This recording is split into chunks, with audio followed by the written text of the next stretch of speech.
خوش آمدید listeners. Today I'm going to start episode number 3 of جستجوتی خاص از قلم زینیا شرجیل. دلاور کے منہ سے ایسی بات سن کر حشام کو غصہ آ گیا، جس کا اظہار کیے بغیر وہ شیر دل کو عجیب سی نظروں سے دیکھنے لگا۔ صوفے پر ٹانگ رکھے شیر دل نے حشام کو دیکھا، پھر وہ دلاور سے بولا، دلاور، قیمت دو اسے اس کی بیوی کی ایک رات کی۔ شیردل کی بات پر دلاور نے نوٹوں کی موٹی سی گڈی حشام کے سامنے رکھ دی، جسے حشام چپ کر کے دیکھنے لگا۔ شیردل اس کے سامنے صوفے پر بیٹھا حشام کے چہرے کے تاثرات کو بغور دیکھ رہا تھا، جبکہ دلاور وہاں خاموشی سے کھڑا تھا۔ وہ شریف لڑکی ہے، کبھی بھی اس بات کے لیے تیار نہیں ہوگی۔ حشام سامنے بیٹھے شخص کو دیکھتا ہوا کمزور لہجے میں احتجاجاً بولا تھا، تو تم اپنی بیوی کو راضی کرو، صرف ایک ہی رات کی تو بات ہے۔ شیردل نے حشام سے بولتے ہوئے دلاور کو اشارہ کیا۔ دلاور نے ایک اور نوٹوں کی موٹی سی گڈی حشام کے سامنے میز پر رکھی، جس کے بعد حشام عجیب الجھن کا شکار ہوا اور ماتھے پر آیا ہوا پسینہ اپنی جیب سے رومال نکال کر صاف کرنے لگا۔ بات صرف پیسوں کی نہیں تھی، اچھی خاصی رقم اور فہیم کا سب کچھ جو ہانیہ کے نام تھا، وہ ہانیہ کے کاغذات پر سائن کروانے کے بعد اپنے نام کروا چکا تھا، مگر سامنے بیٹھے شخص کے رعب کے زیر اثر حشام ذرا سا بھی احتجاج نہیں کر پایا تھا، اور دلاور کے ہاتھ میں اسلحہ دیکھ کر حشام کی سٹی ویسے ہی گم ہو چکی تھی۔ وہ اندازہ لگا چکا تھا سامنے بیٹھا شخص ایک رات کے لیے اس سے اس کی بیوی چاہتا ہے، وہ عام انسان ہرگز نہیں تھا، اور حشام فطرتاً کافی ڈرپوک آدمی تھا۔ اس نے فہیم کو چونا بھی اسی وجہ سے لگایا تھا کیونکہ فہیم کے آگے پیچھے کوئی نہیں تھا۔ اس کی بیٹی کم عمر اور ایک کمزور سی لڑکی تھی۔ کافی زیادہ سوچنے میں وقت ضائع کر رہے ہو تم، شیردل حشام کی خاموشی پر اکتائے ہوئے لہجے میں اسے جتاتا ہوا بولا تھا۔ بات وہ نہیں ہے، دراصل میری اس سے شادی کو زیادہ دن نہیں گزرے ہیں، میں نے ابھی تک اس کے ساتھ میرا مطلب ہے وہ ابھی تک انچھوئی ہے۔ حشام بولتا ہوا خاموش ہوا تو شیردل کمینگی سے ہنسا تھا۔ مطلب پھر تو تمہیں دگنی قیمت ملنی چاہیے، کیونکہ تم اپنی انچوہی بیوی مجھے ایک رات کے لیے سونپ رہے ہو، دلاور۔ شیردل نے استہزاء ہنستے ہوئے دلاور کو دوبارہ اشارہ کیا۔ اس نے حشام کے سامنے دو اور نوٹوں کی گڈی اچھال کر پھینکی، جسے اٹھاتے ہوئے حشام شرمندہ ہونے لگا۔ یہاں ہوٹل کے ہی کمرے میں لے آنا اسے رات میں۔ شیردل کی بات پر حشام اسے دیکھنے لگا۔ اب شیردل کے چہرے پر پتھریلے اور سخت تاثرات تھے۔ اگر آپ برا نہیں مانیں تو آپ آج رات میرے کمرے میں، مطلب میری جگہ پر، میرا مطلب ہے اسے کسی طرح معلوم بھی نہ ہو، اور آپ۔ حشام کو کچھ سمجھ نہیں آیا تھا وہ کس طرح شیردل سے بات بولے، مگر شیردل سگریٹ پیتا ہوا حشام کی بات سن کر انجوائے کرنے لگا، جبکہ خاموش کھڑا دلاور حشام کو ناگوار نظروں سے اور شیردل پر افسوس بھری نظر ڈال کر سر جھٹک گیا۔ سین چینج۔ زیب کی ہوئی نائٹی میں اپنا عکس سامنے آئینے میں دیکھ کر ہانیہ کو عجیب سا احساس ہونے لگا۔ تھوڑی دیر پہلے ہی اس نے حشام کے کہنے پر یہ نائٹی پہنی تھی۔ حشام خود اس کا کمرے میں انتظار کر رہا تھا۔ اتنی جلدی شادی اور پھر یہ سب کچھ۔ ڈریسنگ روم میں کھڑی ہانیہ خود کو آنے والے وقت کے لیے اور نئی زندگی کے لیے ذہنی طور پر تیار کرنے لگی۔ جیسے ہی کمرے کا دروازہ کھول کر وہ بیڈ روم میں آئی تو کمرہ خالی تھا۔ حشام، اس نے حشام کو پکارا ہی تھا، تبھی اس کی پشت پر کھڑے وجود نے ہانیہ کی آنکھوں پر پٹی باندھ دی۔ حشام، یہ کیا کر رہے ہیں آپ؟ اس نے حشام سے پوچھنا چاہا، مگر وہ جواب دیے بغیر ہانیہ کا رخ اپنی جانب کرتا ہوا اسے اپنے بازوؤں میں اٹھا چکا تھا۔ ہانیہ اس کے عمل پر بالکل خاموش ہو گئی۔ اپنے وجود کو نرم سے بستر پر محسوس کرنے کے بعد اس نے اپنے وجود پر بھاری سا جھکاؤ محسوس کیا، جس پر ہانیہ گہری سانس لے کر رہ گئی۔ شیردل اپنی دسترس میں موجود اس لڑکی کا چہرہ غور سے دیکھتا ہوا اپنے ہاتھوں کی انگلیاں اس کے چہرے پر پھیرنے لگا، جس پر ہانیہ بے چین ہونے لگی۔ اس بے چینی کے باعث ہانیہ نے اپنا ہاتھ آنکھوں پر بندھی ہوئی پٹی کی طرف بڑھایا ہی تھا، مگر اس کا نازک سا، نرم و ملائم ہاتھ شیردل اپنے سخت ہاتھ کی گرفت میں لے چکا تھا۔ وہ ہانیہ کے ہاتھ پر اپنے ہونٹوں کا لمس چھوڑتا ہوا ہانیہ کے ہونٹوں کو دیکھنے لگا۔ ہانیہ اپنے ہاتھ پر لمس محسوس کرتی ہوئی سمٹ کر رہ گئی۔ یہ اس کی زندگی میں پہلا ایسا لمحہ تھا جس پر وہ شرم سی محسوس کر رہی تھی۔ پہلی بار کسی مرد نے اسے پورے اشتیاق سے چھوا تھا۔ شیردل ہانیہ کے چہرے کے تاثرات دیکھتا ہوا عجیب سے انداز میں مسکرایا۔ وہ مزید ہانیہ کو نروس کرنے کے لیے اپنے ہاتھوں کی انگلیاں اس کی گردن تک لے گیا تھا، جس پر ہانیہ کی کان کی لو شرم سے سرخ ہو گئی تھی۔ شیردل اس کے کان کی لو کو اپنے ہونٹوں سے چھوتا ہوا اپنے ہونٹ ہانیہ کے قریب لے آیا۔ وہ اس کی سانسیں اپنے قابو میں کر چکا تھا۔ اس کے عمل سے ہانیہ کا سانس رکنے کو تھا۔ حشام پلیز، ہانیہ نے اپنے اوپر جھکے وجود کو پیچھے ہٹانا چاہا۔ شیردل اس لڑکی کے منہ سے یہ نام سن کر بدمزہ ہوا تھا۔ شاید وہ اس وقت کے لیے تیار نہیں تھی، مگر شیردل کا موڈ کچھ اور ہی تھا۔ نے ہانیہ کے دونوں ہاتھوں کی کلائیوں کو اپنے ہاتھ میں جکڑا تھا۔ کیا کیا ایسا نہیں ہو سکتا حشام کہ آج کی بجائے؟ نہ جانے کیوں اسے عجیب گھبراہٹ کا احساس ہو رہا تھا۔ ہانیہ نے اسے روکنا چاہا۔ شش! ہانیہ کو اپنے کان کے بے حد قریب آواز سنائی دی تو وہ خاموش ہو گئی۔ اس کے پاس کوئی چارہ نہیں تھا تمام تر بے باکی اور شدتیں برداشت کرنے کے علاوہ، جو وہ خاموشی سے برداشت کرتی رہی۔ وہ انتہا کو پہنچ کر بھی جیسے پیچھے ہٹنے کو تیار نہ تھا، مگر ہانیہ کی ہمت جواب دینے لگی، حشام پلیز۔ بالآخر وہ بولتی ہوئی رو دینے کو تھی، تب اس کا نازک وجود کسی مضبوط گرفت سے آزاد ہوا۔ چند منٹ گزرنے کے بعد جب ہانیہ نارمل حالت میں آئی تو اس نے اپنی آنکھوں پر بندھی ہوئی پٹی اتار دی، لیکن اس کے باوجود اس کی آنکھیں کچھ بھی دیکھنے سے محروم تھیں۔ اس کی آنکھوں کے آگے ابھی تک اندھیرا چھایا ہوا تھا۔ آہستہ آہستہ جب ہانیہ کی آنکھیں کچھ دیکھنے کے قابل ہوئیں تب اسے احساس ہوا کمرے کی لائٹس بند تھیں۔ مکمل اندھیرا ہونے کی وجہ سے ہانیہ کو اپنے قریب بیڈ پر بیٹھے ہوئے وجود کی پرچھائی نظر آ رہی تھی، جو اپنے منہ کے قریب سگریٹ لے جا رہا تھا۔ حشام، آپ اسموکنگ کرتے ہیں؟ ہانیہ نے بے ساختہ سوال کیا تھا۔ یوں اس کے اچانک سوال کرنے پر ہانیہ جان نہیں پائی تھی کہ اس کے چہرے کے کیا تاثرات تھے، مگر منٹ بعد ہی اس کا یہ رد عمل سامنے آیا کہ وہ ہاتھ میں موجود سگریٹ ہوا میں اچھال کر ہانیہ پر سے کمفرٹر ہٹاتا ہوا دوبارہ ہانیہ کو اپنی جانب کھینچ چکا تھا۔ کیا ہوا؟ ہانیہ اس کے اچانک اس عمل پر بوکھلائی تھی، لیکن ایک مرتبہ پھر وہ ہانیہ کو جواب دیے بغیر یا اس کی سنے بغیر دوبارہ اپنی من مانی پر اتر آیا تھا۔ ہانیہ کو اپنے کچھ بھی بولنے پر پچھتاوا ہونے لگا تھا۔ صبح جب ہانیہ کی آنکھ کھلی تو اس کا پورا جسم بری طرح سے دکھ رہا تھا۔ کل رات اس کو اپنے شوہر کسی بھی روایتی شوہر کی طرح محسوس ہوا تھا، جسے اس کی تکلیف کا احساس نہیں تھا، بس اسے اپنا مطلب پورا کرنا تھا جو وہ پورا کرتا رہا۔ شدید کوفت کے سبب ہانیہ نے اپنے برابر میں لیٹے ہوئے وجود پر نگاہ ڈالنا بھی گوارا نہیں کیا۔ وہ بیڈ سے نیچے اتر کر کمرے میں موجود اپنے بیگ کی طرف بڑھی اور اپنے کپڑے نکالنے لگی۔ کپڑے لے کر واش روم میں چلی گئی۔ واش روم کا دروازہ بند کرنے کی آواز پر شیردل کی آنکھیں کھلی۔ بیڈ کی دوسری جانب بے ترتیبی، خراب بیڈ شیٹ اور خالی جگہ کو دیکھ کر شیردل کے چہرے پر شیطانیت بھری مسکراہٹ رقصہ ہوئی تھی۔ وہ اپنی شرٹ پہنتا ہوا بیڈ پر بیٹھا، پیکٹ سے سگریٹ نکال کر اسموکنگ کرتا ہوا ہانیہ کے واپس آنے کا انتظار کرنے لگا۔ تبھی روم کا دروازہ نوک ہوا۔ شیردل نے بیڈ سے اٹھ کر ہوٹل کے کمرے کا دروازہ کھولا تو سامنے حشام کو کھڑا پایا تھا۔ شرماؤ نہیں، اندر آ جاؤ، یہ تمہارا ہی کمرہ ہے۔ شیردل اسمائل دے کر طنز کرتا ہوا حشام سے بولا تو حشام وہیں کھڑا کمرے کا جائزہ لینے لگا جسے کچھ تلاش کر رہا ہو۔ واش روم میں ہے۔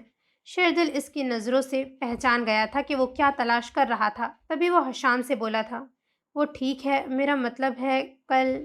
شرمندگی کے مارے حشام کو سمجھ نہیں آیا وہ شیردل سے ہانیہ کے متعلق کیا پوچھے۔ ابھی تک تو ہانیہ کو سب معلوم ہو چکا ہوگا کہ کل رات اس کے ساتھ کیا ہوا۔ کل رات تمہاری بیوی کو کچھ معلوم نہیں ہوا؟ شیردل بیڈ روم میں آتا ہوا حشام کو بتانے لگا۔ مطلب کیسے؟ حشام اس کے پیچھے کمرے میں آ کر بری طرح کنفیوز ہوتا ہوا شیردل سے پوچھنے لگا۔ ایسے۔ شیردل نے بیڈ پر پڑی ہوئی پٹی اٹھا کر حشام کی آنکھوں کے سامنے لہرائی، وہی پٹی جو اس نے ہانیہ کی آنکھوں پر باندھی تھی۔ حشام وہ پٹی دیکھ کر شرمندگی کے مارے نظریں چرا گیا۔ شیردل حشام کو دیکھ کر کمرے سے جانے لگا تو حشام شیردل کی طرف دیکھنے لگا۔ میں نے تمہیں دی ہوئی قیمت ضائع نہیں ہونے دی، اس قیمت کو میں پوری طرح سے وصول کرتا رہا ہوں۔ شیردل حشام کو آنکھ مارتا ہوا بولا اور اس کا دھواں دھواں چہرہ دیکھ کر ہنستا ہوا کمرے سے باہر چلا گیا۔ حشام کمرے کا دروازہ بند کر کے پلٹا تو ہانیہ شاور لینے کے بعد واش روم سے واپس کمرے میں آئی تھی۔ ہانیہ کو دیکھ کر حشام کو مزید شرمندگی ہونے لگی۔ ہانیہ خود بھی اس کی کل رات کی اتنی بے باکی، بے تکلفی اور کچھ عجیب سے ضد میں آنے والے رویے پر اس سے خائف سی ہو چکی تھی، اسی لیے بنا کچھ بولے وہ ٹاول سے اپنے بال خشک کرنے لگی۔ حشام جا کر صوفے پر بیٹھ گیا۔ تم ٹھیک تو ہو نا؟ یہ سوال پوچھتے ہوئے حشام کو کافی شرمندگی نے گھیر لیا تھا۔ کچھ بھی تھا، وہ سارا پیسہ لے کر فراڈ کر کے وہاں سے چلا جاتا، مگر اس لڑکی کو اپنی عزت بنا کر جو کل رات اس نے کیا تھا وہ بہت غلط کام تھا۔ شکر ہے صبح جاگنے کے بعد آپ کو احساس ہو گیا ہے میرا۔ رات کو تو شاید آپ نے مجھے کوئی ٹوئے ہی سمجھ لیا تھا۔ حشام کے سوال پر ہانیہ اس سے شکوہ کرتی ہوئی بولی تو حشام مزید شرمندہ ہوا تھا۔ میں بہت زیادہ شرمندہ ہوں کل رات کے لیے تم سے۔ وہ سچ میں شرمندہ تھا، مگر ہانیہ اصل وجہ نہیں سمجھ پائی تھی، کس وجہ سے نہ وہ بتانے کی ہمت کر سکا۔ حشام، میں اب ریسٹ کرنا چاہتی ہوں۔ کل رات وہ سکون سے 2 گھڑی ہی سو پائی تھی، اسے سونے ہی کہاں دیا تھا، اور اس وقت وہ اپنے وجود میں اترتی تھکن کے ساتھ ساتھ اپنے جسم میں بخار کی حدت بھی محسوس کر رہی تھی۔ ہاں تم ریسٹ کر لو، پھر ہم دونوں لنچ ایک ساتھ کریں گے۔ ضمیر کے ڈھیروں ملامت کرنے پر حشام ہانیہ کا اترا ہوا چہرہ دیکھ کر بولا۔ وہ مزید اس سے نظریں نہیں ملا پا رہا تھا، اسی لیے کمرے سے چلا گیا، جبکہ ہانیہ فہیم کو کال کرنے کا ارادہ ترک کرتی ہوئی بیڈ پر لیٹ گئی۔ سین چینج۔ ہیلو مشی، کیسی ہو تم؟ کالج کیوں نہیں آ رہی ہو اتنے دن سے یار؟ اور تمہارا موبائل بھی بند ہے؟ دانیال مشی کی کال ریسیو کرتا ہوا اس سے بے قرار لہجے میں پوچھنے لگا۔ مشی آج ہمت کر کے شیردل کے کمرے میں گئی تھی اور اس کے وارڈروب کی دراز سے اپنا موبائل نکال لائی تھی، جس سے اس نے دانیال کو کال ملائی تھی۔ کسی نے میرے بھائی کو تمہارے متعلق بتا دیا ہے۔ انہوں نے مجھ پر بہت غصہ کیا ہے، اور ساتھ ہی وہ میرے اوپر ڈھیر ساری پابندیاں بھی لگا چکے ہیں۔ نہ تو میں اب کالج جا سکتی ہوں، نہ ہی موبائل یوز کر سکتی ہوں۔ میں بہت پریشان ہوں دانیال، بہت زیادہ۔ مشی دانیال کو ساری صورتحال سے آگاہ کرتی ہوئی بولی۔ اچھا تم پریشان مت ہو، میں کچھ کرتا ہوں، کوئی نہ کوئی حل نکالتا ہوں اس مسئلے کا۔ دانیال اس کو تسلی دیتا ہوا بولا۔ اس مسئلے کا یہی حل ہے دانیال، تم اپنے پیرنٹس سے ہمارے لیے بات کرو تاکہ وہ میرے گھر تمہارا پرپوزل لے کر آئیں، تبھی مما بھی بھائی کو تمہارے لیے کنونس کر سکیں گی۔ مشی دانیال سے بولی تو وہ خاموش سا ہو گیا۔ اس سے پہلے مشی اس کے یوں خاموش ہونے کی وجہ پوچھتی، دانیال ایک دم بولا، میں بالکل ایسا ہی کروں گا، تم پریشان نہ ہو، بس میری اگلی کال کا ویٹ کرو۔ دانیال کچھ سوچتا ہوا مشی سے بولا، جس پر مشی فورا بولی تھی، نہیں اب تم موبائل پر بالکل بھی کال مت کرنا، میرا موبائل میرے پاس نہیں بھائی کے پاس ہوگا، تم لینڈ لائن پر رابطہ کرنا۔ اچھا میں کال رکھ رہی ہوں، شاید مما آ رہی ہیں۔ قدموں کی آہٹ محسوس کر کے مشی دانیال سے آہستہ آواز میں بولی۔ رملہ کے کمرے میں آنے سے پہلے ہی وہ اپنا موبائل چھپا چکی تھی۔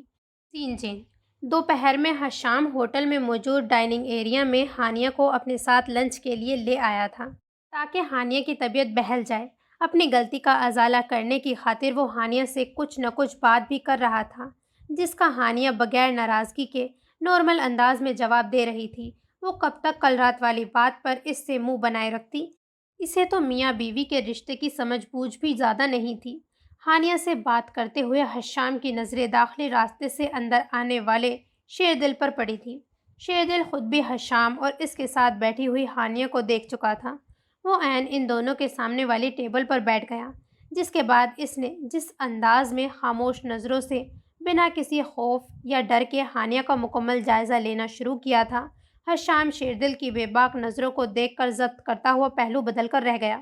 چلو ہانیہ یہاں سے چلتے ہیں، لنچ ہم کہیں اور کر لیں گے۔ شیردل اسموکنگ کرتا جس انداز میں مسلسل ہانیہ کو گھور رہا تھا، جب حشام کے برداشت سے باہر ہوا تو حشام ہانیہ سے بولا۔ ہانیہ جو اپنے فون پر بزی تھی حشام کو دیکھنے لگی۔ لیکن کیوں؟ آرڈر تو آپ کر چکے ہیں، لنچ آنے والا ہوگا، اور ایسے لنچ کیے بنا کیوں چلے جائیں؟ ہانیہ حشام کی بات سن کر اپنا موبائل ٹیبل پر رکھتی حیرت سے حشام سے پوچھنے لگی۔ وہ فہیم سے موبائل پر بات کرتی اتنا مگن تھی کہ اسے اپنے آس پاس کچھ ہوش ہی نہیں تھا۔ یہ دیکھیں لنچ آ بھی گیا۔ حشام کے کچھ بولنے سے پہلے ہانیہ حشام کو ویٹر کی طرف متوجہ کرتی ہوئی بولی، جو ان کا آرڈر لا رہا تھا۔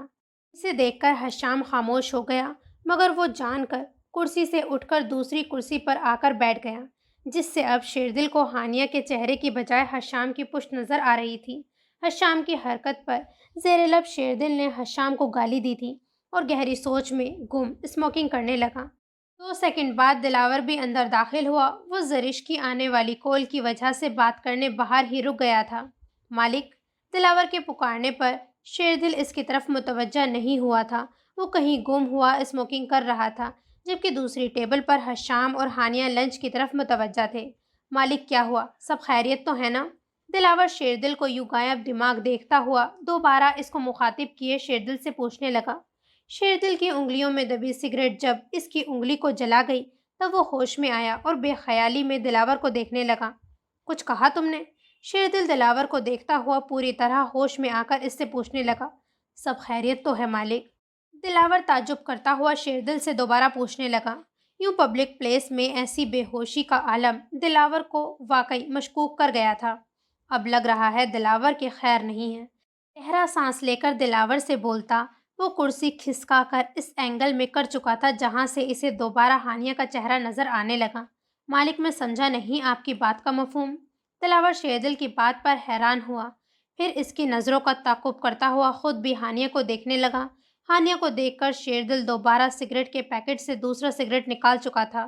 دلاور اس لڑکی کے شوہر سے بات کرو، یہ لڑکی مجھے آج رات کے لیے دوبارہ چاہیے۔ شیردل کے منہ سے ایسی بات سن کر دلاور کو زوردار جھٹکا لگا، کیونکہ شیردل کی عادت تھی وہ کسی بھی لڑکی کو ایک رات استعمال کرنے کے بعد صبح اس کی طرف دیکھنا گوارا نہیں کرتا تھا۔ شیردل دلاور سے ابھی کچھ اور کہتا، وہ ہانیہ کے کرانے پر اپنی بات بھول کر پوری طرح اس طرف متوجہ ہوا۔ دکھاؤ زیادہ جلا تو نہیں؟ نہ جانے کیسے سوپ کے باؤل سے گرم سوپ ہانیہ کے ہاتھ پر چھلک پڑا۔ حشام اس کی کلائی پکڑتا ہوا دیکھنے کی غرض سے بولا تھا۔ حشام کا ہانیہ کی کلائی پکڑنا نہ جانے کیوں شیردل کو اتنا برا لگا کہ اس کی آنکھوں میں خون اترا۔ وہ بنا سوچے سمجھے اپنی کرسی سے اٹھ کر تیزی سے ان دونوں کی ٹیبل کی طرف بڑھا۔ اس نے حشام کا ہاتھ ہانیہ کے ہاتھ سے ہٹا کر دور جھٹکا۔ شیردل کی اس حرکت پر حشام کے ساتھ بیٹھی ہانیہ ہی دنگ نہیں ہوئی تھی، بلکہ چند قدم کے فاصلے پر موجود دلاور بھی حیرت میں مبتلا ہو چکا تھا۔ شیردل کی آنکھوں میں حشام کے لیے واضح وارننگ تھی کہ وہ دوبارہ اس لڑکی کو چھونے کی کوشش نہ کرے۔ یہ کیا بدتمیزی ہے؟ مسئلہ کیا ہے تمہارے ساتھ؟ ہانیہ کے سخت لہجے میں بولنے پر شیردل حشام سے نظریں ہٹا کر ہانیہ کو دیکھنے لگا۔ خود بخود شیردل کے چہرے کے سخت تاثرات ہانیہ کو دیکھ کر نارمل ہو گئے۔ اپنا مسئلہ جلد بتاؤں گا، مگر تمہیں نہیں تمہارے شوہر کو۔ وہ پر اسرار سی مسکراہٹ ہانیہ پر اچھال کر اس سے رازداری سے بولا تھا۔ کیا بکواس کر رہا ہے یہ؟ آپ یوں خاموش اس کی باتیں کیوں سن رہے ہیں؟ ہانیہ شیردل کو نظر انداز کر کے حشام کی طرف دیکھتی ہوئی اس سے بولی۔ ایسا نہیں تھا وہ بے خبر تھی، اپنے آپ کو دیکھتے وہ شیردل کی نظریں لنچ کے دوران محسوس کر چکی تھی، لیکن شیردل کی حشام کا ہاتھ جھٹکنے والی حرکت پر آخر حشام کیوں خاموش تھا؟ ہانیہ کو غصہ آنے لگا جبھی وہ اس سے بولی تھی، یہ کچھ نہیں بولے گا، یہ کچھ بولنے کے قابل ہے ہی نہیں۔ شیردل ہانیہ سے بولتا حشام کو اسمائل دے کر وہاں سے چلا گیا، جبکہ ہانیہ کو اس عجیب واہیات سے شخص پر غصہ آنے لگا تھا۔ سین چینج۔ سر پلیز، جو کچھ ایک بار ہو چکا ہے وہ سب اب دوبارہ نہیں، کہیں اس کو معلوم نہ ہو جائے۔ حشام شیردل کی بات سن کر اسے انکار کرتا ہوا بولا، جس پر شیردل نے حشام کا گریبان پکڑ لیا۔ آج رات کی تمہیں کل رات سے دگنی قیمت مل رہی ہے، پھر کیا تکلیف ہے تمہیں؟ شیردل کو اس کے انکار پر غصہ آیا تھا، جبھی وہ حشام کا گریبان پکڑ کر گراتا ہوا بولا، وہ عزت ہے میری، پلیز سر۔ حشام ڈرنے کے باوجود ہمت کرتا ہوا بولا، جس پر شیردل کا دل کیا اس کا منہ تھپڑوں سے سرخ کر ڈالے۔ اگر تم واقعی اسے اپنی عزت سمجھتے تو کل رات ہی میرے منہ سے ایسی بات سن کر مجھے گولی مار دیتے۔ کل تک تو تمہاری آنکھوں میں پیسے دیکھ کر لالچ کی پٹی بندھی ہوئی تھی، آج تمہاری غیرت کیسے جاگ اٹھی؟ مجھے انکار سننے کی عادت نہیں ہے۔ ٹیبل پر پڑی ہوئی رقم اٹھاؤ اور یاد رکھو، آج رات 11 بجے تمہارے کمرے میں تم نہیں بلکہ میں تمہاری بیوی کے ساتھ ہوں گا، صبح تک۔ شیردل حشام کا پکڑا ہوا گریبان جھٹکتا ہوا بولا، تو حشام ٹیبل پر رکھے پیسے اٹھانے لگا۔ سر پلیز آج رات بھی اسے پتہ نہیں لگنے دیجیے گا کہ میری جگہ آپ اس کے ساتھ۔ حشام شرمندگی سے اتنا ہی بول سکا تو شیردل کے ماتھے پر بل نمودار ہوئے۔ حشام پیسے لو اور جاؤ یہاں سے۔ شیردل ماتھے پر شکن لاتا حشام سے بولا، تو حشام اپنا نام شیردل کے منہ سے سن کر چونکا۔ جہاں تک اسے یاد پڑتا تھا اس نے اپنا نام اس کو نہیں بتایا تھا۔ آپ کو میرا نام کیسے معلوم ہوا؟ حشام حیرت سے شیردل سے سوال پوچھنے لگا تو شیردل کے چہرے پر کمینگی بھری اسمائل آئی تھی۔ حشام پلیز، پلیز حشام، سنیں حشام، پوری رات تمہارا نام تمہاری بیوی کے منہ سے کئی بار سنا ہے۔ لفظ تھے کہ زوردار تماچا۔ حشام اسے برداشت نہیں کر پایا، وہ شرمندہ سا پیسے لیے ہوٹل کے کمرے سے باہر نکل گیا۔ سین چینج۔ یہ لائٹ کیوں بند کر دی روم کی ابھی سے؟ حشام کہاں ہیں آپ؟